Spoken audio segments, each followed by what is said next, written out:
Ummul Mukminin Aisyah binti Abu Bakar pernah diterpa kabar bohong hadits al-ifki. Sepulang dari ekspedisi Mustalik pada tahun kelima Hijriyah, dia dituduh telah berselingkuh dengan seorang sahabat yang bernama Syafwan bin Mu'attal. Kabar ini diproduksi oleh pemimpin kaum munafik, Abdullah bin Ubay bin Salul, dan kemudian disebarkan oleh beberapa orang, di antaranya Mistah bin Atsatsa, Hasan bin Sabit, dan Hamnah binti Jahis. Fitnah tersebut dengan cepat beredar ke seluruh penjuru di Madinah, sehingga menimbulkan kegoncangan di kalangan kaum muslim. Pada awal-awal, sebagaimana diceritakan Syekh Syafiur Rahman al-Mubarakfuri dalam Sirah Nabawiyah 2008, Nabi Muhammad hanya mendiamkan kabar itu.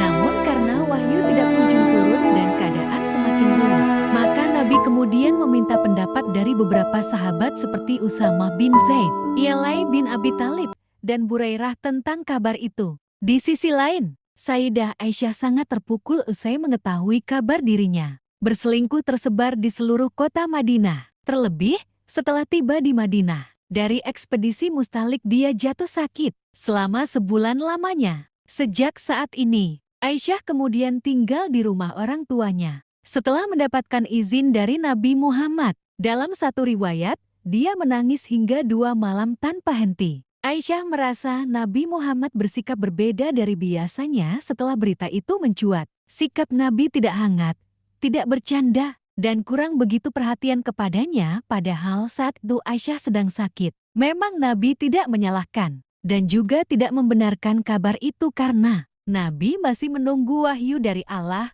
kepada Aisyah. Nabi mengatakan bahwa Allah akan membersihkannya jika dia memang tidak bersalah. Lalu, jika Aisyah berdosa maka Nabi memintanya untuk memohon ampunan kepada Allah. Mendengar hal itu, Aisyah kembali bercucuran air mata hingga hampir habis. Aisyah lalu merespons hal itu dengan ucapan yang panjang. Intinya, dia sabar menghadapi kabar fitnah itu, hingga Allah melakukan pembelaan terhadapnya. Masyarakat pada masa Nabi Muhammad terbagi ke dalam 4 golongan terkait dengan rumor Aisyah berselingkuh tersebut. Pertama, mereka yang sejak semula tidak membenarkan rumor dan mempercayai kebersihan Aisyah. Abu Musa al-Asy'ari dan istrinya termasuk kelompok ini. Kedua, mereka yang diam, tidak membenarkan dan juga tidak menyangkalnya. Ini merupakan sikap mayoritas. Ketiga, mereka yang tidak membenarkan dan juga tidak menyanggahnya. Tetapi mereka membicarakan isu ini.